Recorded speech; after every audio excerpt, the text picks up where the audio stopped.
Good day everyone. Today we will discuss the Rule 111 Section 1 to 7, which explains how criminal and civil actions are handled together in court. Subject: criminal procedure and court testimony.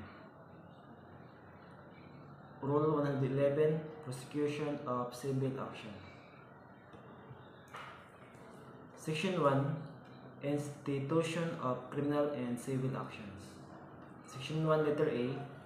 When a criminal action is instituted, the civil action for the recovery of civil liability arising from the offense charged shall be deemed instituted with a criminal action unless the offended party waives the civil action, reserves the right to institute it separately, or institute the civil action prior to the criminal action.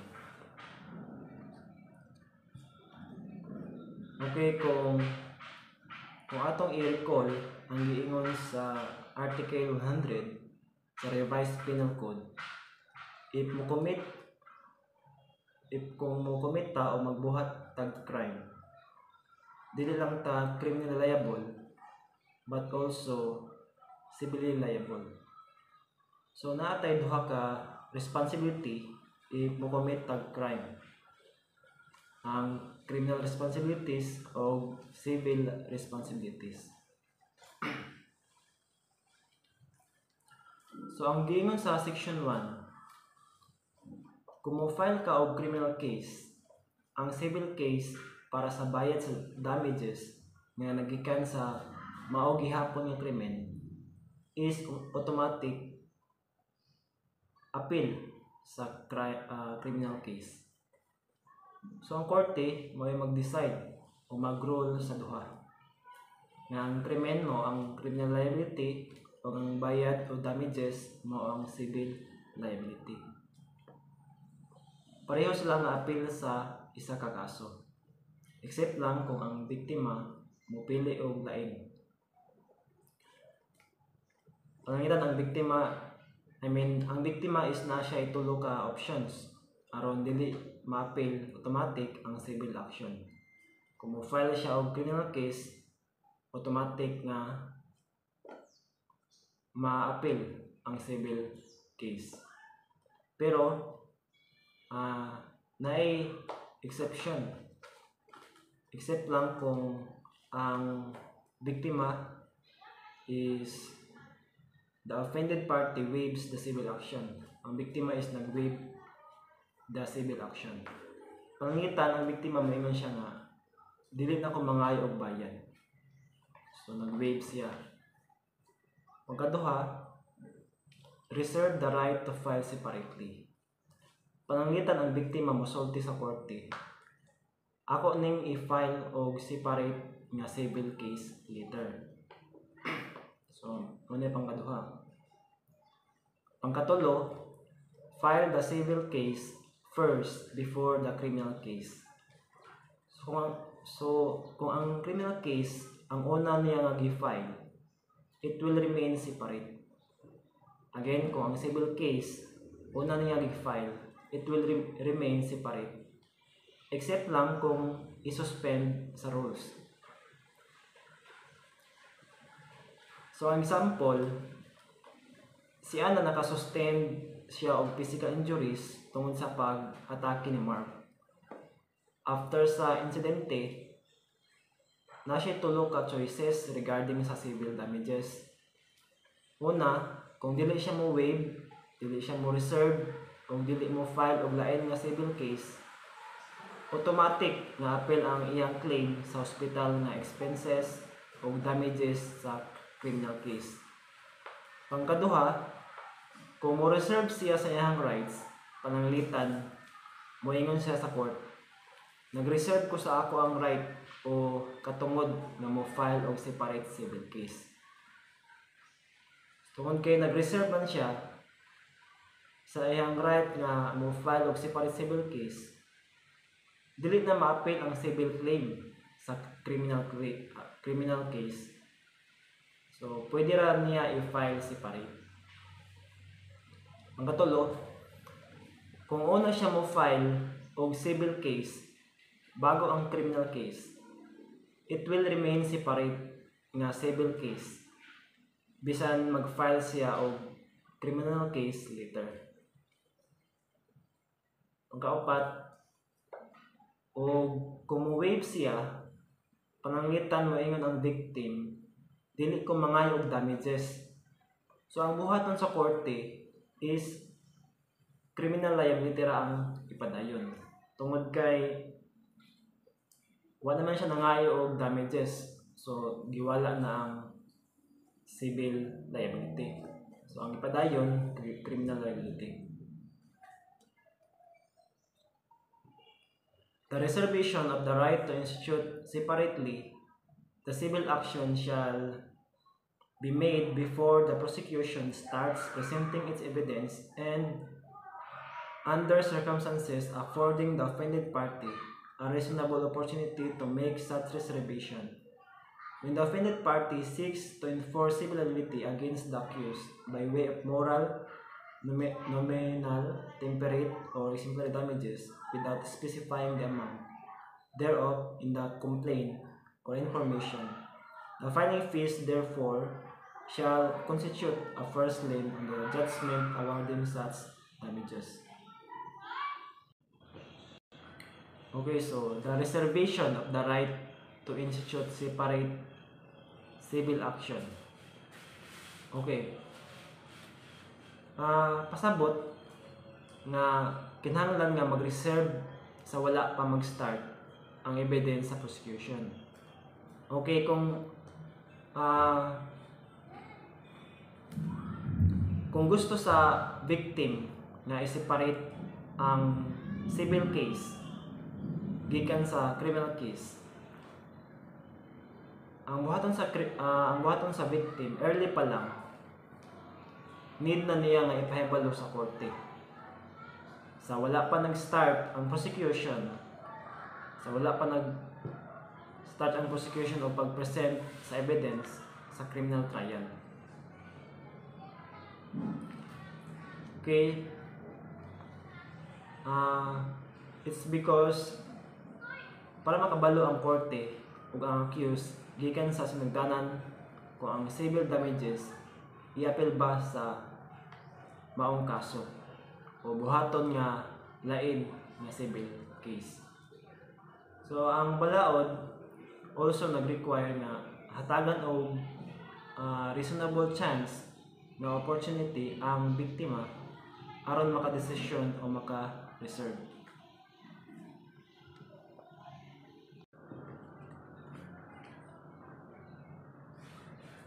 Ang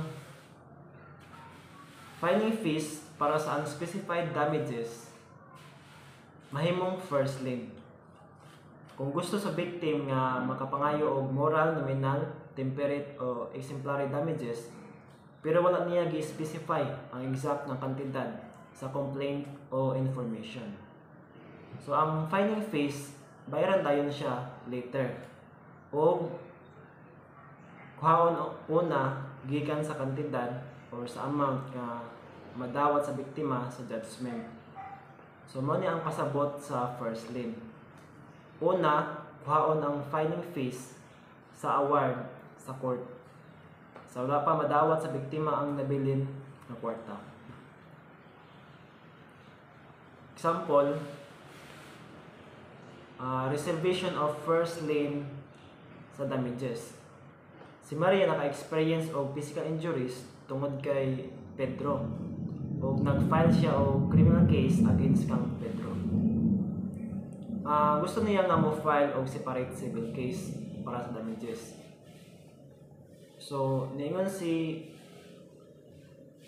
Maria sa court nga I reserve my right to file a separate civil action.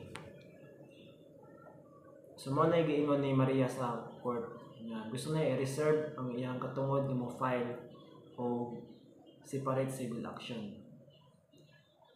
So ang resulta tungod kay gihimo niya ang reservation sa wala pa magsugod ang trial o wala pa nagsugod ang prosecution sa pagpresent sa mga witnesses, valid ang reservation nga gibuhat ni Maria.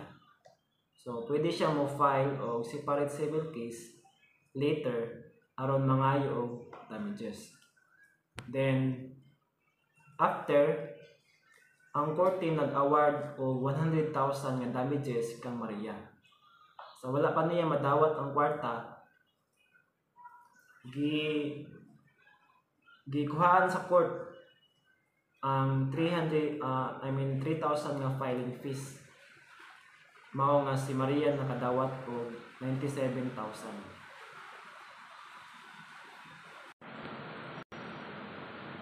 Reason: filing fees have a first lien on the judgment, meaning they are deducted first before the victim receives the damages.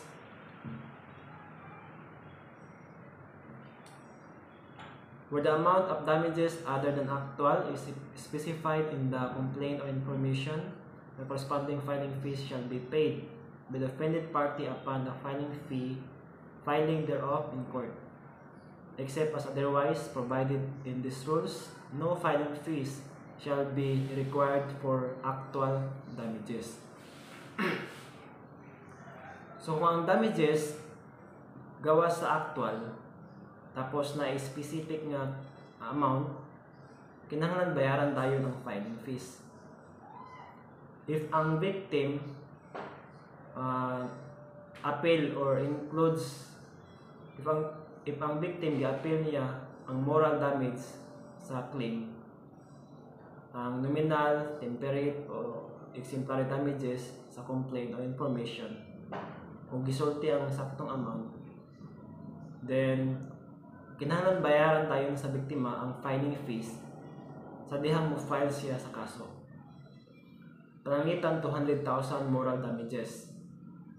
Kinahanglan bayaran ang filing fees pag-file sa kaso. Take note nga ang actual damages like sa hospital bills, resibo, gasto sa pag-repair, dili na kinahanglan bayaran og filing fees pag-file. Gawas lang kung lahi ang gisulti sa rules. Okay. Number 2, walay filing fees para sa actual damages. Again, walay filing fees para sa actual damages. Kung ang biktima nag-claim lang og actual damages, halimbawa medical bills, resibo sa pag-repair, then dili kinahanglan bayaran ang filing fees para niini sa panahon sa pag-file. Then dili maka-file ang accused og counterclaims, cross-claims o third-party complaints sa criminal case. Dili pwede ang accused mo file og counterclaims, meaning against sa biktima.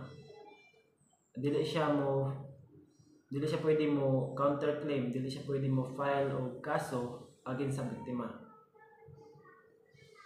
sa criminal case. Cross claims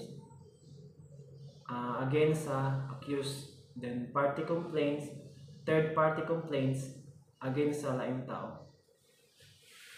Kini nga mga claim dili gi-allow sa criminal case. Pero ang accused, pwede siya mo file niini sa separate civil case. Halimbawa ngayon sa counterclaims against sa biktima. For example, nibalos pod ang accused sa victim tungod kay gidaot sa biktima ang reputasyon sa isa ka accused. So ni balos pod siya og file og criminal case, pero dili siya pwede. Dili allow sa criminal case. Pero ang accused pwede siya mo file o separate civil case.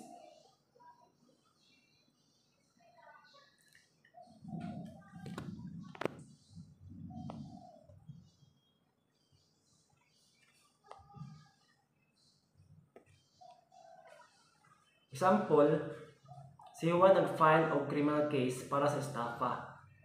Sa iyang pag-claim, ang moral damages is 150,000. Ang exemplary damages 50,000. Actual damages, hospital bills is 18,000. Again, si Juan nag-file og criminal case para sa estafa. Then moto ang claim, moral claim 150,000, exemplary 50,000, actual damages 18,000. Kinahanglan bayaran tayo ng filing fee para sa 200,000 nga moral o exemplary damages sa pag-file sa kaso. Walay filing fees para sa actual damages, halimbawa sa hospital bills. Then sa trial, ang accused nga si Pedro gusto niya nga mo-file og counterclaim against kang Juan para sa damages sa iyang reputasyon. So, muna itong yung example ngayon na mo-appeal og third party complaint against sa repair shop.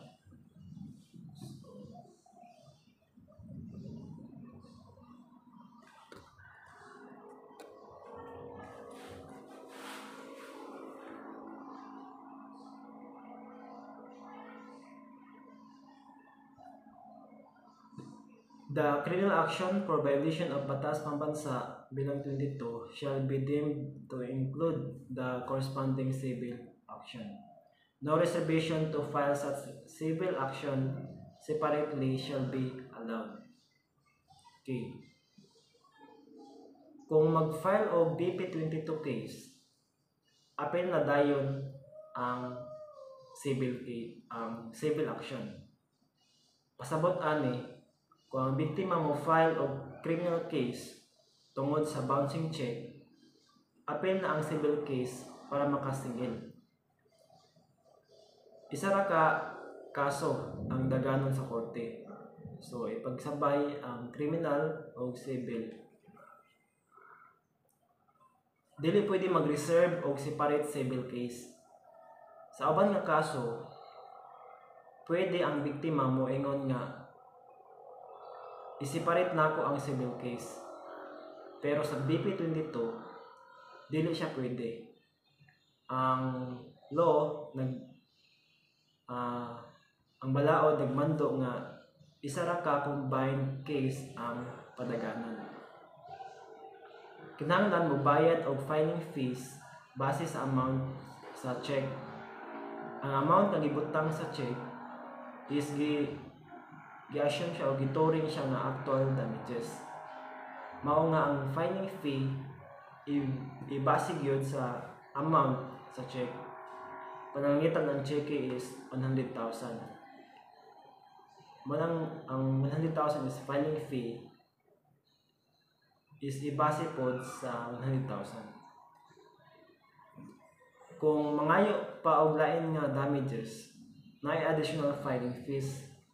Kung ang biktima mo claim pa og moral damages, nominal, temperate, exemplary damages. Damages awarded by the court is mo sila ang moral for emotional suffering, nominal for a rights violation even without major loss, then temperate for a proven loss with no exact amount, and exemplary as a penalty to deter the wrongdoer. Kinahanglan mudugang og bayad sa filing fees depende sa amount nga gi-claim. Again, kung mag-file ka og BP22 case, automatic appeal ang civil case. O dili ka pwede separate o magbulag dili ka pwede magbulag o mag-separate sa civil case. Ang filing fees imong bayaran kay base sa kantidad sa check kay gi-consider na nga actual damages. Kung balikon, ang filing fees imong bayaran tungod kay nakabase siya sa amount sa cheque. So is gi-considered siya nga actual damages. Kung mangayo ka og additional damages, example moral, exemplary, ug uban pa, mo increase sab ang filing fees. Kung mo file og BP22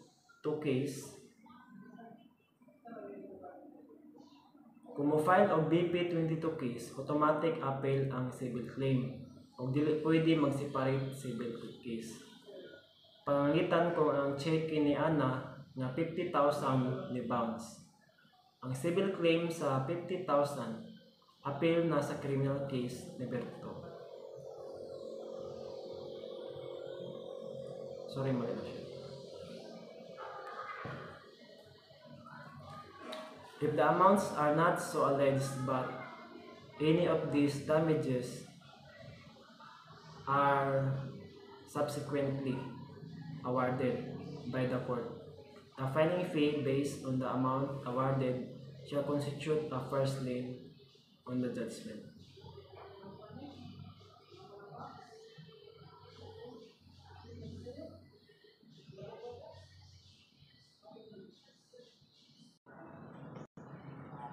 If the amounts are not so alleged, but any of these damages are subsequently awarded by the court, the filing fees based on the amount awarded shall constitute a first lien on the judgment. Where the civil action has been filed separately and trial thereof has not yet commenced, it may be consolidated with the criminal action upon application with the court trying the latter case. If the application is granted, the trial of both actions shall proceed in accordance with Section 2 of this rule governing consolidation of the civil and criminal action. Kung ang complaint dili mo specify sa exact amount sa damages, pero later ang court mo award og damages, ang filing fee para sa gi-award ng kantidad kuha ang gikan sa judgment. Kini nga filing fees mahimo siyang first lien, meaning una gyud nga kuhaon gikan sa judgment.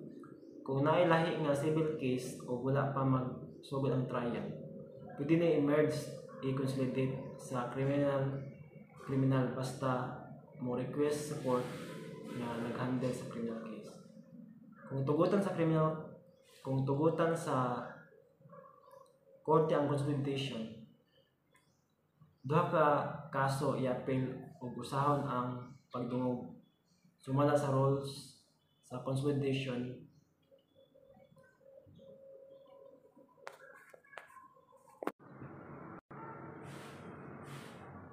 Section 2, when separate civil action is suspended. After the criminal action has been commenced, the separate civil action arising therefrom cannot be instituted until final judgment has been entered in the criminal action. If the criminal action is filed after the said civil action has already been instituted, the latter shall be suspended whatever states it may be found before judgment on the merits. Sa Section 2, kung nanay criminal case, dili ka pwede mo file o laing civil case para sa damages nga gikan ra gihapon sa same nga crime or act. So hangtod mahuman ang criminal case. Kung ang biktima naka-file na og civil case, then unya ang accused pasakaan og criminal case para sa parehas nga act. Ang civil case kinahanglan i-suspend siya. It will stay suspended until the criminal case has a final judgment. So again, kung nauna na og file ang criminal case, tapos ongoing na siya, dili na ka pwede mo file pa o lain nga civil case para sa damages nga same ra gyapon nga act nga buhat. So ang imong buhaton sa victim is maghulat siya hangtod nga mahuman ang criminal case. Bago na pod niya ayahan na po siya mag-file og criminal case kung mahuman ang ayahan na po siya mag-file og civil case pag mahuman ang criminal case. So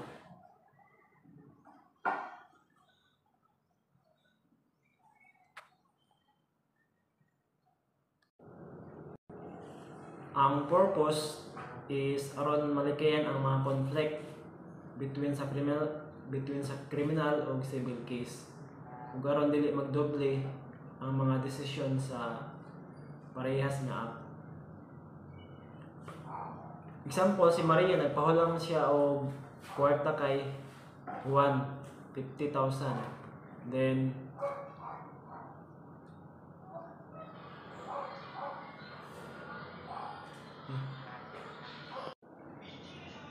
example, si Maria nagpahulam kang Juan og 50,000. Then nag-issue si Juan og cheque pero ni bounce, kumbaga ni talbog.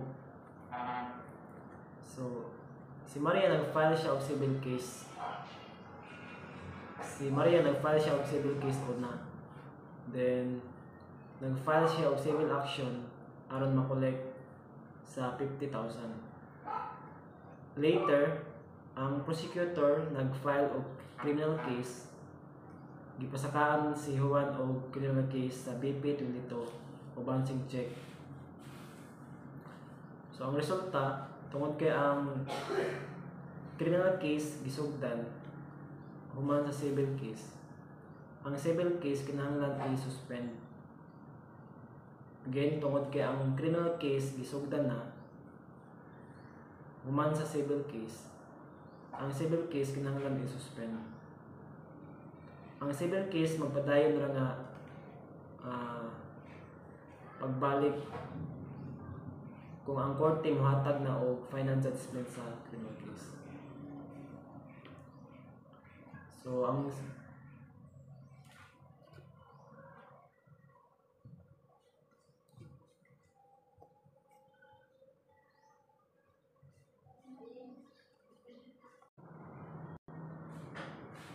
the suspension shall last until final judgment is rendered in the criminal action. Nevertheless, before judgment on the merits is rendered in the civil action, the same may, upon motion of the offended party, be consolidated with the criminal action in the court trying the criminal action.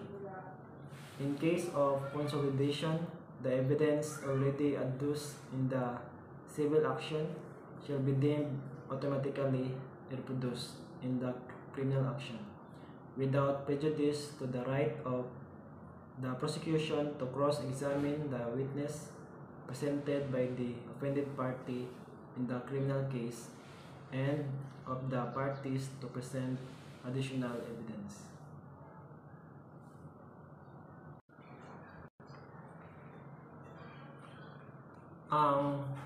Ang civil case is magpabiling suspended until mahuman ang criminal case. Kung nanay criminal case nga gisaka, hindi na pwede ipadayon ang laing separate civil case hantod nga nanay final judgment ang criminal case. So, kung ikaw nga victim, pwede na ka mag-request og motion. Panangitan mag-request ka sa court nga gusto nimo ipa-combine o i-consolidate ang duha ka kaso. Bisan pa nga nagsugod na ang criminal case, basta wala pa final judgment, ikaw nga victim o offended party, pwede ra ka mag-ask sa court to consolidate o i-combine iusa ang civil case with the criminal case. Again, bisan pa nga nagsugod na ang criminal case basta wala pa'y final judgment, ikaw ang offended party, pwede na ka mag-ask sa court to consolidate o i-combine o iusa ang civil case with the criminal case. Kung i-consolidate, ano may tabo kung i-consolidate? Ang may tabo, ang civil o criminal case, dungan sila nga i-hearing sa parehas nga court. Tanan nga evidence nga gi-present sa civil case, mahimong automatic nga party na siya sa criminal case. The prosecution may still cross-examine the witnesses who testified in the civil case. Both sides may still present additional evidence. Why is consolidation allowed? The consolidation allowed is to save time, then avoid conflict decisions, and lessen expenses for the parties.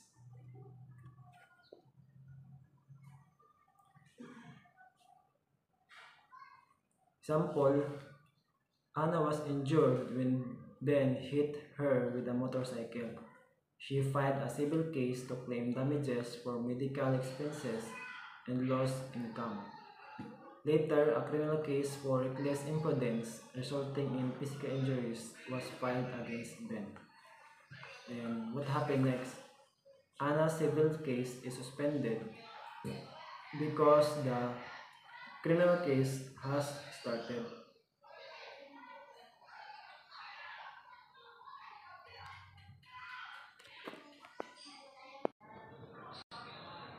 The consolidated criminal and civil actions shall be tried and decided jointly during the pendency of the criminal action.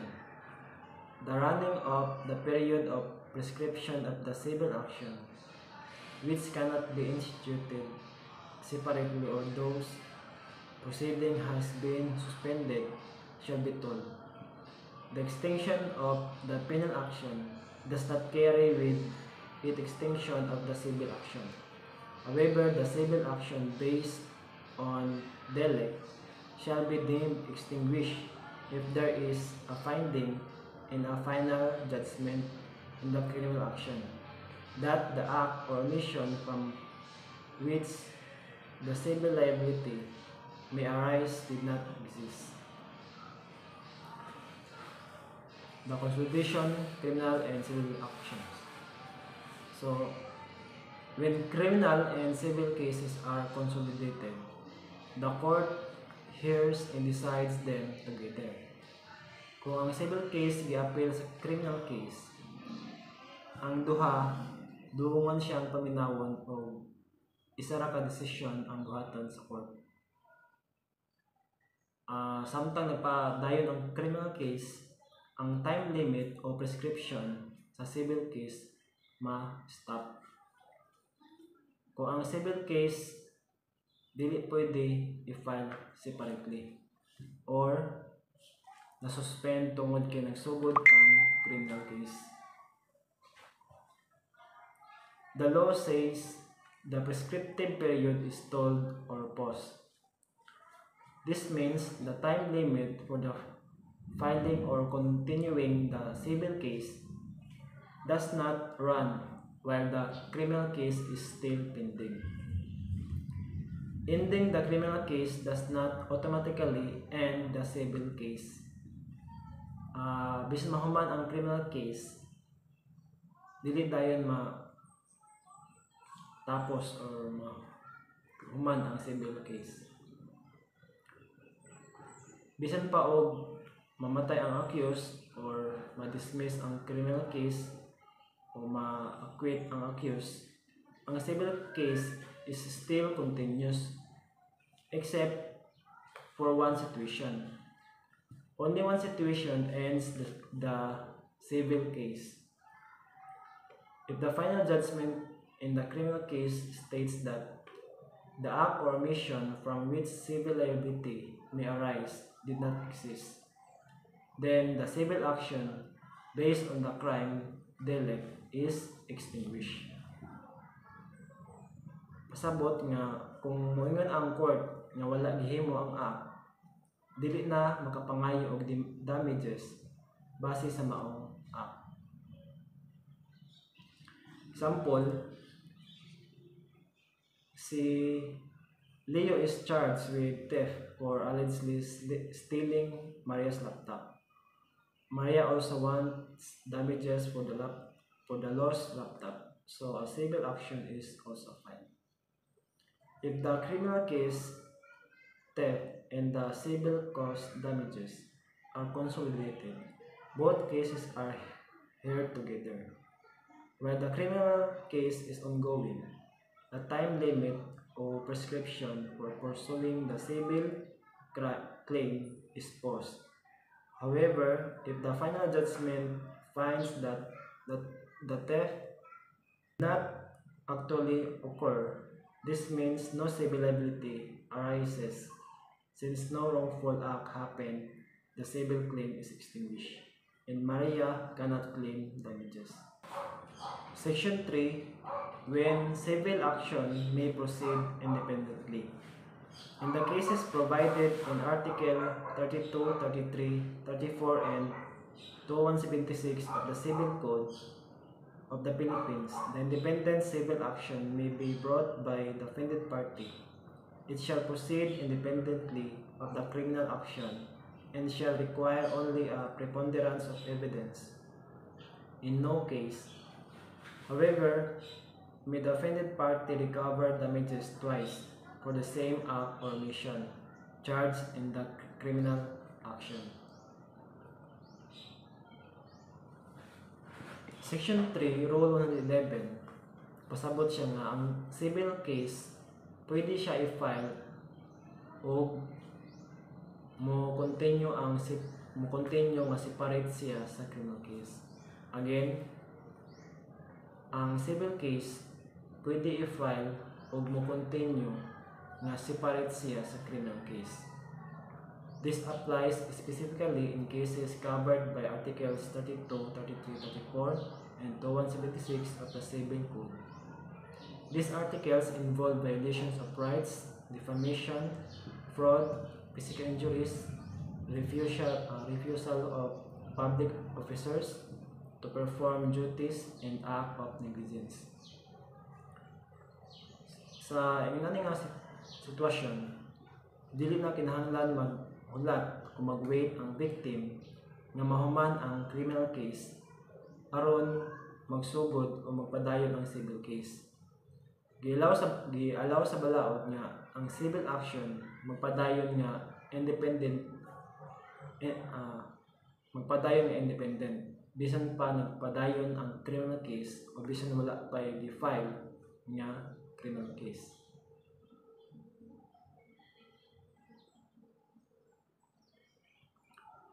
The required standard of proof in this independent civil action is only preponderance of evidence, which means more likely than not, and is a lower standard compared to proof beyond reasonable doubt in criminal case.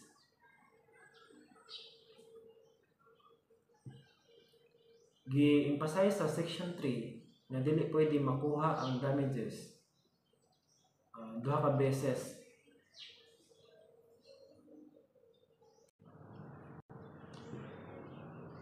Gi-emphasize sa Section 3 na dili pwede makuha ang damages twice o duha ka beses for the same act.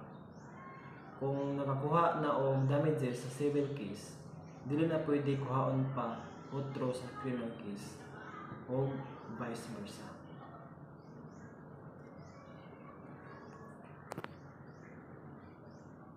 Example, Maria is walking on the sidewalk when Juan, who is driving recklessly, hits her with his motorcycle. Maria suffers injuries and hospital expenses. Legal application. Number 1, criminal case. Juan may be charged with reckless imprudence resulting in physical injuries. Number 2,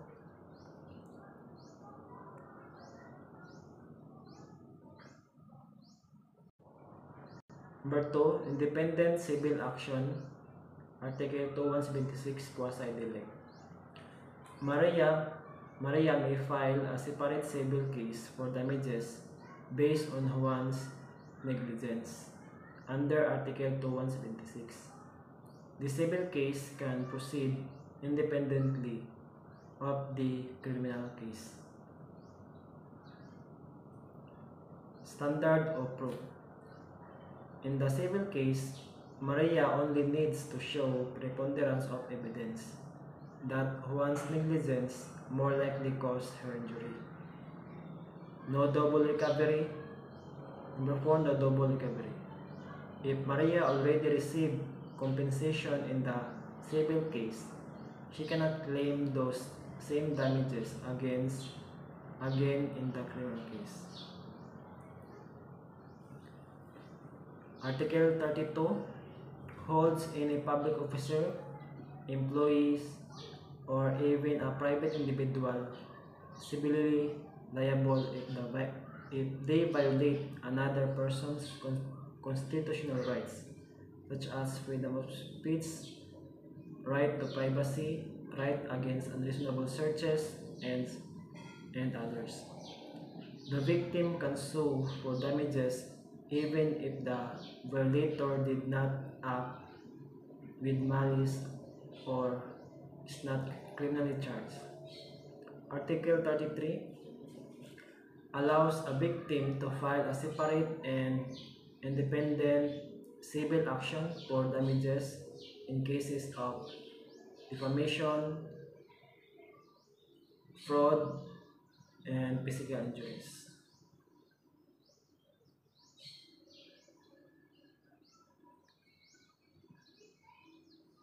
Article 34 states that if a police officer refuses or fails to help a person who asks for assistance in preventing or stopping a crime, the officer becomes civilly liable for damages. The officer must pay damages to the person injured by the crime, even if the officer did not directly participate in the wrongdoing. Article 2176 defines quasi-delict or tort. It states that a person who, by act or omission, causes damage to another because of fault or negligence is obliged to pay for the damages, even if there is no pre-existing contract between them.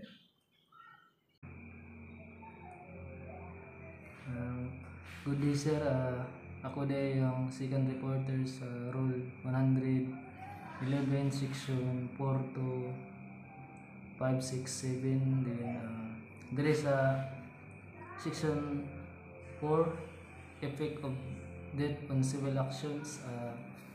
Dire mabala na to kung sa epekto sa once mamatay ang accused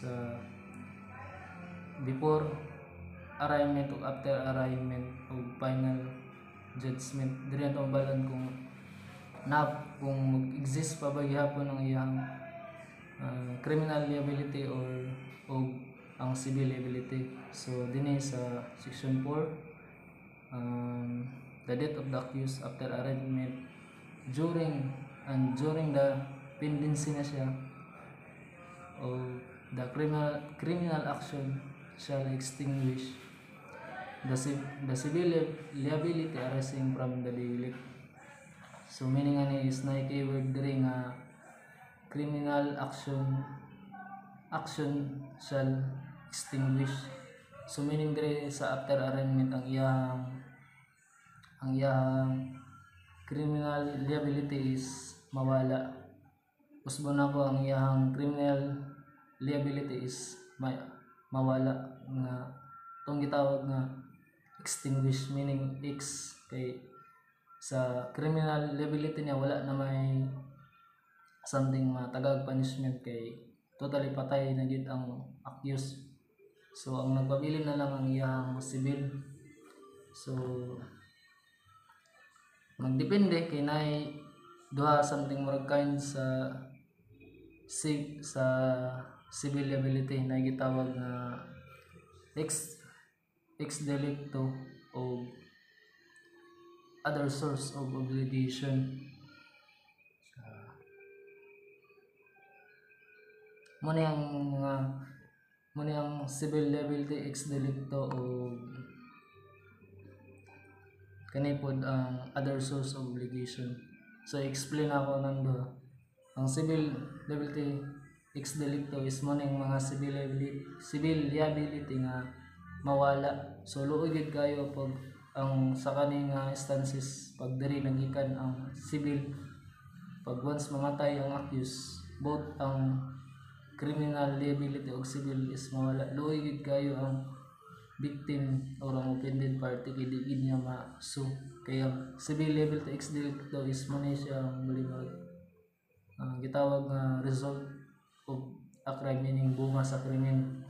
Ano yung mga example, murder or homicide nga case. Din sa muna yung civil liability nga ma-extinguish.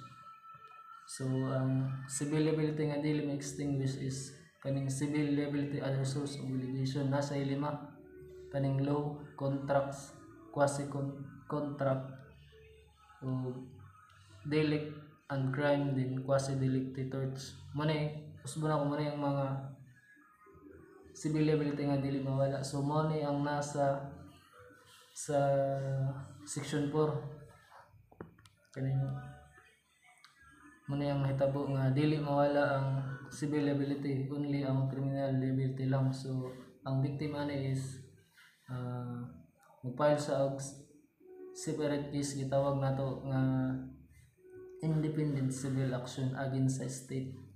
Usbon ako ang offended party or ang victim party is mag-file sa o gitawag nato nga independent civil action against sa state or heirs, meaning state dili sa literal nga nasud.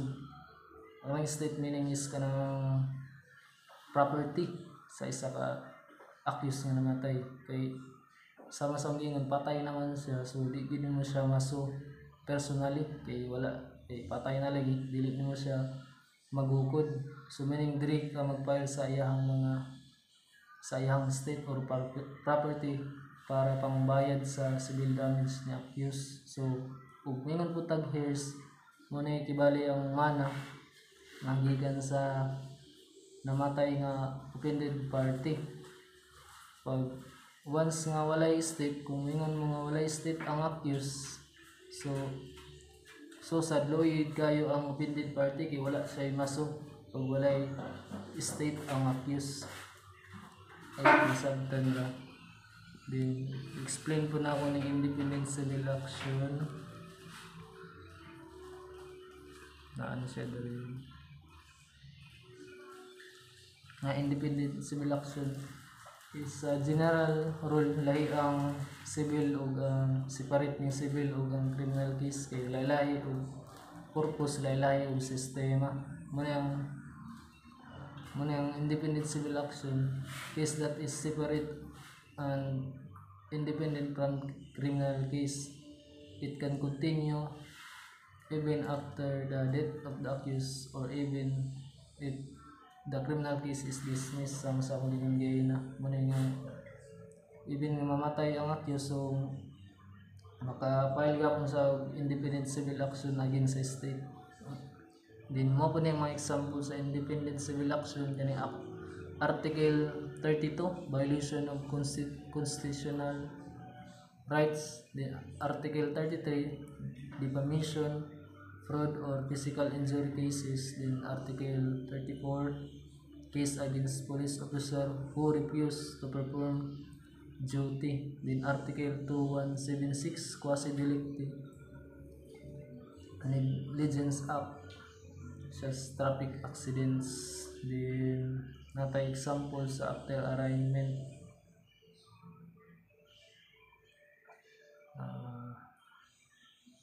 Kani Maria starts with Estapa.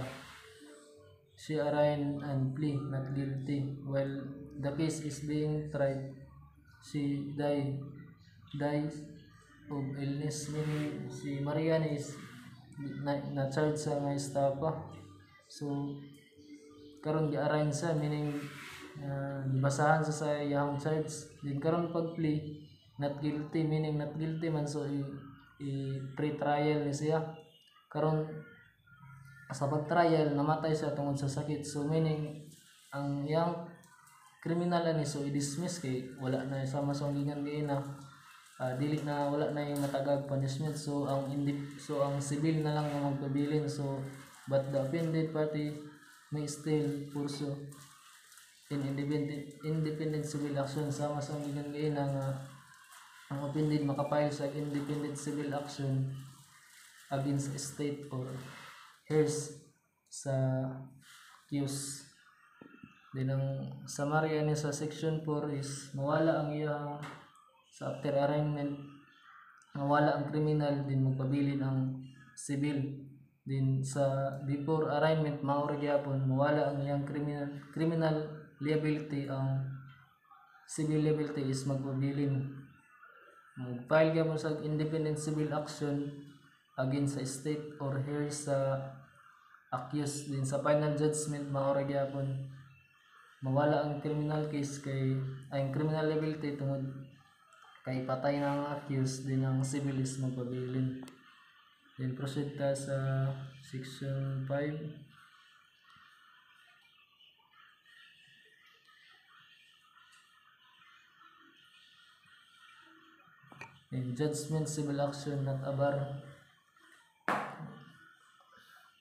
A final judgment rendered in civil action absolving the defendant from civil liability is not a bar to a criminal action against defendant for the same act or omission subject of a civil action. Meaning ani ang gitawag sa is not a bar kay once magfile ang victim og civil, wala siya gi-prevent or wala gipugnan mo file og criminal case. So bunako once nga mag-file ang offended or victim og civil case, wala siya gipugnan or gi-prevent nga mo file pod og criminal case. Mo nang gitawag nga is not a bar. Na example ani, Juan hit Pedro with a car.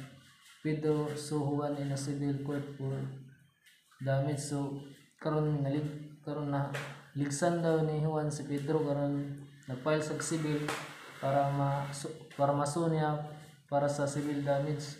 Di nag-file pud si Pedro ani og criminal case again para kang Juan sa charge nga reckless imprudence resulting in physical injuries. So na yung mga instances ani nga dili makapile pag makapile ang victim or offended party og criminal case against sa isa ka tawo pag once na gitawag nga compromising or agreement.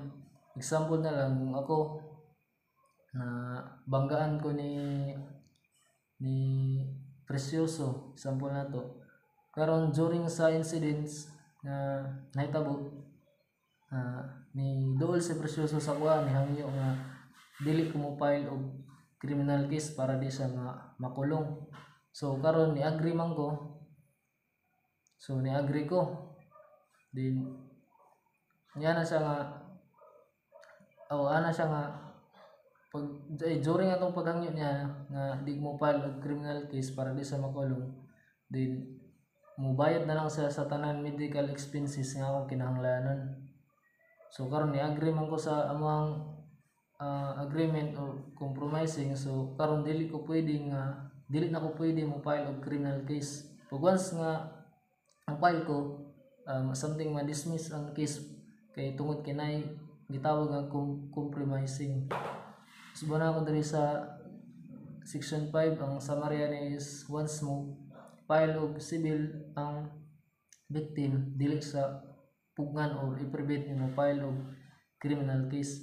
Or na instances pag ang victim dili makapile og criminal case pag once na ay compromising nga mahitabo. Di proceed ta sa section 6 to 7. Section 7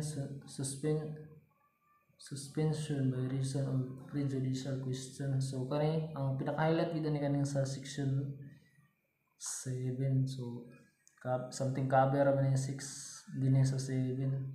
So diri ta sa 7 kay mo pinaka-highlight ani.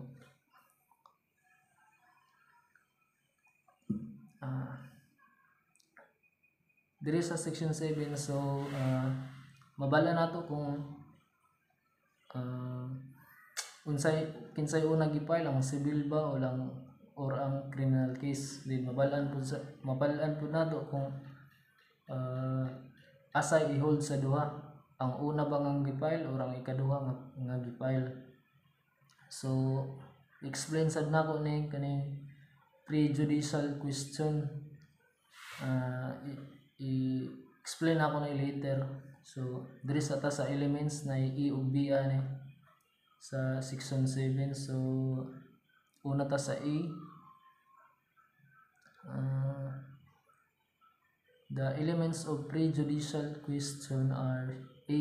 The previously instituted civil action involves an issue similar or intimately related to the issue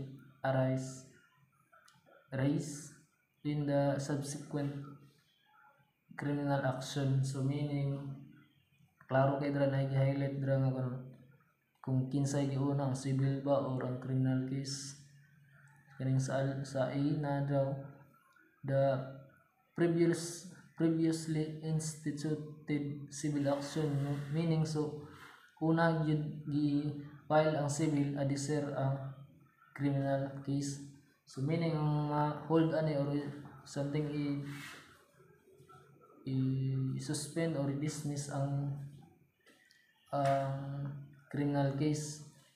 Then naiko na ni ngun pa ni sa section 7 once kay una man gi-file ang civil, so adisir mo proceed sa criminal case, need sa resolbahon ang civil adisir mo proceed sa criminal case kay mas kuan man pur nay mga instances nga usay una gid ang criminal nga i-file adisir ang civil pero mas bugat man ang criminal kay something in point na siya. So para sa ako mas okay gid kung civil kay mas light lang. Then adisir ang criminal case, so mas adisir mo proceed sa criminal case dapat i-resolve sa daan ng civil kay mo may una nakapile din adisir mo proceed sa criminal case. Then kaning prejudicial question, ang key point, ang keyword rani is issue. Kung unsay issue sa civil maapod sa criminal case para matawag sa nga prejudicial question. Usbuna ko ang keyword sa prejudicial question is ang issue lang. Kung unsay issue sa civil dapat related or similar rapod sa criminal case para matawag siya nga prejudicial question. Dina example ani. The father of Joseph and Adrian is one who is died because of heart attack. Before Juan died, he made his last will of testament where all his assets are given to his son Joseph. Because of that, his other son Adrian filed the case of falsification of private document of his sibling, believing that Joseph might be forging the last will of their late father Juan. So meaning ani is nay anak si Juan aning duha ka book nga si Joseph ug si Adrian. So wa pa namatay si Juan ani is nag last will testament siya kang Joseph. So karon siguro sa selos ni Adrian or diga nasa duda, so nag-file siya og falsification of private document against sa iyang igsoon niya si Joseph. So karon para matawag nato nga naa siya prejudicial question, tanawon nato kung nabay issue same og issue ang civil o criminal case para matawag nga prejudicial question. So ang issue sa civil is tinuod ba nga genuine ang signature nga naa sa document, or tinuod ba nga kang Juan gidto nga pirma nga naa sa document. Then sa criminal case, ang issue ani is kung gi-forge ba jud ni Joseph ang pirma sa iyang papa. So ang issue sa duha is signature lang. Kung ang sa civil kung genuine ba, din sa criminal case is gi-forge ba, so meaning same gid sila kay ang gipangita is ang pirma lang, signature. So na say gitawag nga prejudicial questions o maulan ka.